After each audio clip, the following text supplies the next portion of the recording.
Hey, 8th grade Bible. Hope y'all are doing well. 3 weeks. 3 weeks of school. That's all we got left. You guys are close.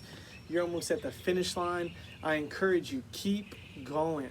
Keep working hard for the glory of God during this time. Hey, we're still in the history section, kind of how the last 3 weeks are going to roll.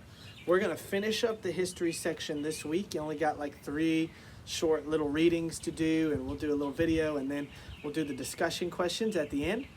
And then next week, we're going to go through the conclusion. And basically, I'm going to go a little different route. You know, normally that's the time we'd read through the conclusion section, and then we play some review games in class to kind of get it going. But hey, you know, that's not the cards that have been dealt to us right now. So I'm going to talk a little bit about each unit and kind of what we learned next week, and kind of go through each unit as just a quick summary for you guys. And I'll throw up some reading discussion questions. Those are easy points for y'all. Those are just, you do them, get 100. That's all I'm asking you to do there. All right. And then the last week of school, what I'm going to ask you to do is I'm going to ask you to walk through each unit and write just 2 sentences on each unit about something that you learned in that unit, something that stuck out to you in that unit. All right. And that'll be your entire last week there, almost as kind of like a final, review, close to what we've been learning this year. And I hope that's beneficial for you guys. I hope that kind of locks it in. I hope you are remembering the things that we've talked about.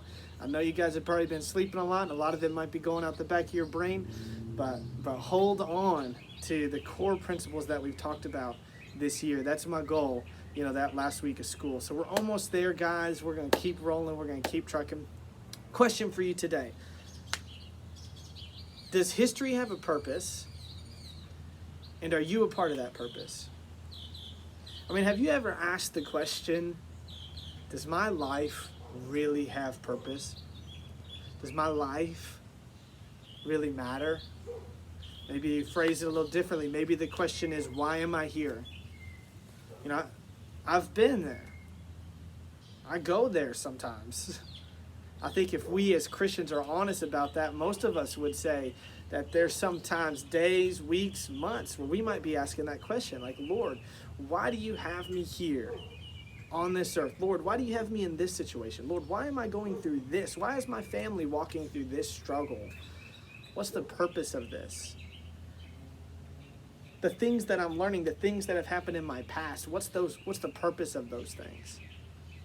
Because a lot of times when we step back and we look and we see, especially, right now, think about kids that are going to be your age, 14 years from now, and maybe this coronavirus thing is over and gone, and that's in their history books now. Do you think some of them are going to be asking that question? What was the purpose of that? I think as Christians, some of them are going to be asking that question, like, Lord, why did you allow that to happen? It's a broad view of purpose, right? But more specifically, I want to talk about what your purpose is on this planet. Because I know a lot of you, I think, if you're anything like me at your age or even now, struggle with, Lord, why do you have me here? What's my purpose? What's my goal? Where are you taking me? That's a great question to ask. And I think it's a question that you can ask boldly, that you can pray through, that you can ask God to reveal to you.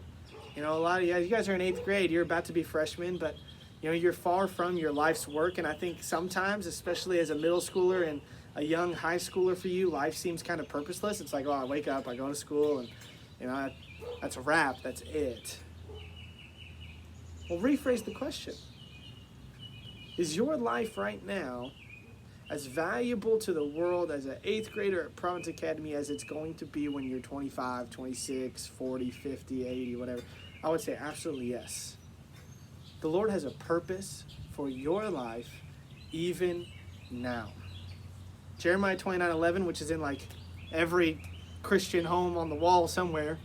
For I know the plans I have for you, declares the Lord, plans to prosper you, plans for a hope in the future. That promise is originally given to Israel. Land, money, fortune, good welfare. It was originally promised to Israel. Being a Christian doesn't necessarily mean that God's going to give us a lot of land, give us a lot of money. But walking in the will of God is a promise that your life, no matter how it ends, has a purpose. What is that purpose? I think you know where I'm going now. We've talked about this over and over and over again all year long. To love the Lord your God with all your heart, mind, and soul, and to love your neighbor as yourself. Love God, love people. If you focus on those things, those 4 words, your life has purpose on a daily basis. Your life that has happened, your life that's happening now, your life that's going to happen in the future has purpose and value and meaning if you focus on those 4 words every day of your life. There's nothing else to live for here. Think about it. Think about how many people spent their whole life and their purpose was to make money, and they just made tons and tons and tons of money, and they die, and they're not in the history books. Think about the people who built these big companies and, had all this status and fame, and they die, and they're not in the history books. Because they're living for themselves. Their purpose is to make themselves known. Their purpose is to make themselves comfortable, make themselves popular, and the reality is that is just not the purpose of life. The purpose of life is to make Him known. And when we die to ourselves and say, the purpose of my life is not to make me glorified, but Christ glorified, then my life can have purpose. Because what happens to those people, I say, my whole life's going to be about making money. My whole life's going to be about getting status. And something happens. They lose all their money. Maybe during this crisis, they lose their job or something like that. But their whole life, their whole purpose wasn't that. All of a sudden, their purpose is taken away. It's like what we talked about earlier in the year. Man, it takes a lot of faith to be an atheist. What happens when bad things happen? Where do you put your hope in? Where do you put your trust in? Where do you put your purpose in? You have a purpose. And you're working in a world that is designed by God, and as He's laying out His story, the historical part of His story, the present part of His story, the future part of His story, it all has purpose. It all has meaning. It's to make Him glorified. So on days of doubt and days of struggle where you think, man, I don't even know why I'm here, speak truth to that emotion and remind yourself you're here to love the Lord your God with all your heart, mind, and soul, and love His people as He has loved you. Hey, I love you guys. I miss you. See you later.